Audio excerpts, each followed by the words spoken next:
There have been several allegations on account of one individual reporting that there has been misappropriation of public resources in the county government of Siaya.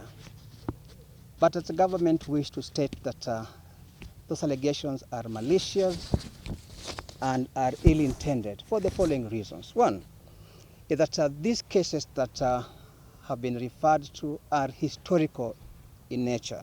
Why? Because the EACC, the Ethics and Anti-Corruption Commission, has been conducting investigations in the county in relation to embezzlement of public resources or cash to the amount to about 600 million.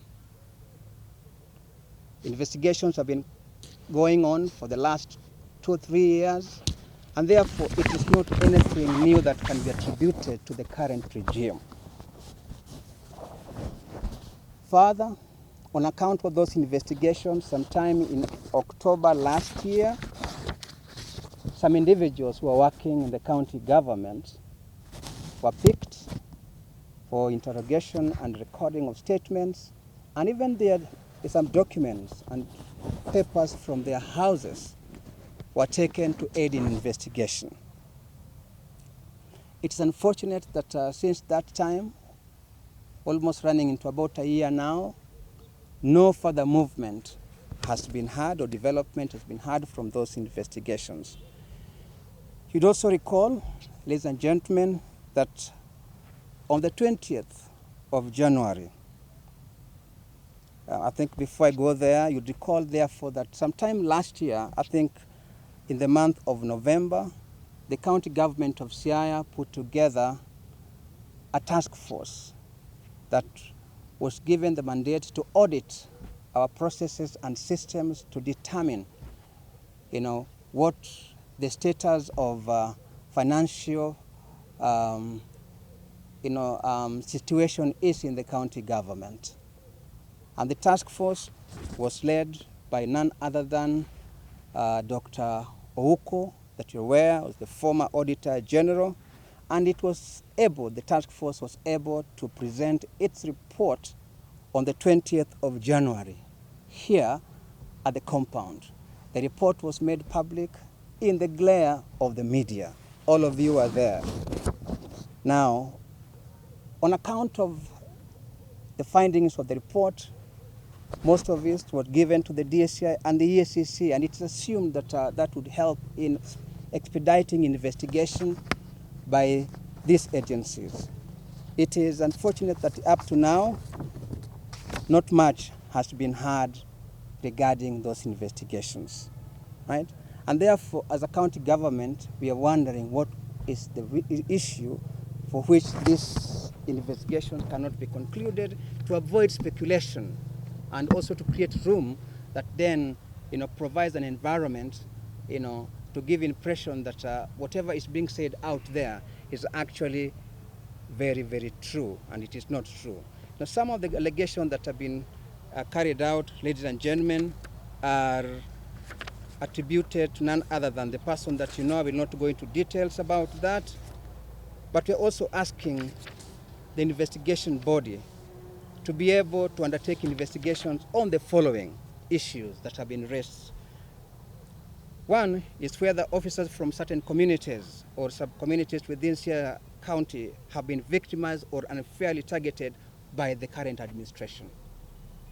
Also, whether monies initially allocated for Siaya County Stadium have been irregularly or at all relocated to Migwena Stadium.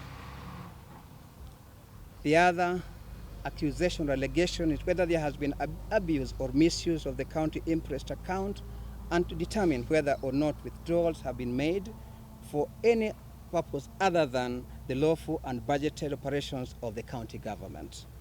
Whether indeed it is true that any facilities or privileges legally accruing to the deputy governor were or have been withdrawn. Whether bursary funds were misused or misapplied to other purposes rather than to support needy students. Whether or not the deputy governor has raised any of the issues regarding financial mismanagement in writing to any appropriate organ, agency, or office within the county government executive, including to the office of the governor. The other issue that also needs investigations on is to undertake thorough investigation on the role of the deputy governor in presiding over the committee of pending bills. Also investigate the deputy governor for the allegations of interfering with matters relating to procurement of contracts for various projects in the county. By virtue of the fact that the deputy governor has gone public to claim that he has made a complaint to the EACC, DCI, and the county assembly, whether the said report allegations constitute the offense of giving false information to a public or state office. The Commission should also make a full inquiry as to whether any cash withdrawals between the period of September 2022 to date have been applied for purposes spelled out in the budget and relevant legal and financial instruments.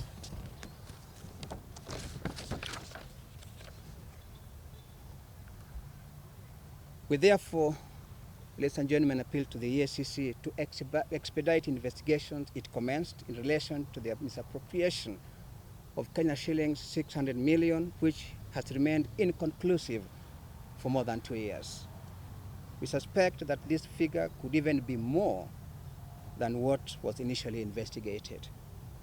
We are also asking the body to institute investigations on the complaint and report on matters specified earlier on that I've just read.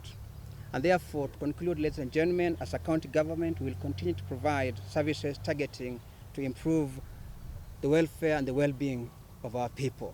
And we are asking you, as the members of the Fourth Estate, to work with the county government for the benefit of the people that you all represent. I'll leave it there, and I will open it to any questions. You know, the roles and responsibilities of both the governor and the deputy are very well spelled out. And I don't think that there's any one time that the governor has been able to deny or even to block the deputy from performing his roles. All right? These things are very well spelled out in the, the laws and policies that govern those two officers. And to the extent that everybody is doing their role, there would be no problem whatsoever. But sometimes when things are not necessarily true, and all these allegations that have been labeled out there, you also live in this country. They are not true.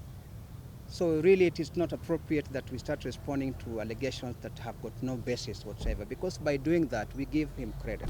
But we thought that he would actually be able to, see the light very quickly and understand that as a DG he has a role, a specific role to play, to be able to address issues to do with improving the lives and the well-being of the people of this county. And indeed, at the level of the DG, if there are issues that need to be addressed, there are internal mechanisms that need to be, exhausted, even need to be approached to address those issues, and therefore the wisdom would suggest that before we run to engage the DG out there, which we are not even doing as of now, is that for him to understand that he has a role to play, and the role that he should play is very well defined within the laws that govern his office, to speak. The DG is entitled to security drawn from the National Police Service, and which he has, and is also entitled to security at his residence, which the police department confirms that they are in station, and so that matter of security remains,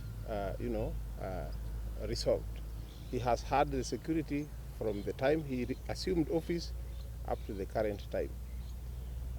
On matters of provision of fuel, yes, county government vehicles are supposed to be fueled by the government, but only on a few instances where we lack fuel because of maybe non-payment to our suppliers. Situations arise where officers, including the officers here, may provide fuel for the vehicles, but claim with the receipts when the funds are available. That situation applies to all of us, including the DG, including all the officers of county government. Otherwise, there is provision for fuel for government vehicles unless there are special conditions of shortage, then that is what is done. Thank you.